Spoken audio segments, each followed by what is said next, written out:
நடப்பு நிகழ்வுகள். வந்தே மாதரத்தை இந்திய நாட்டின் போர் முழக்கமாக அறிவிக்க வேண்டும் என நாடாளுமன்றத்தில் பிரதமர் மோடி உரை.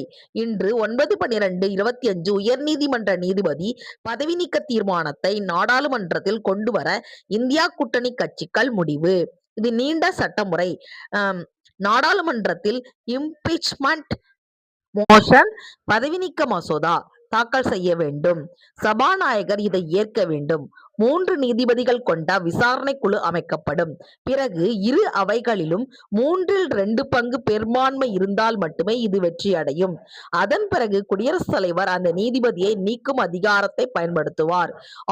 Article 217(1)(b) states that a High Court judge can be removed using the SC procedure. Article 218 provides the necessary legal bridge to apply all the specific procedural and investigative rules of Article 124(4) and 5 to High Court judges.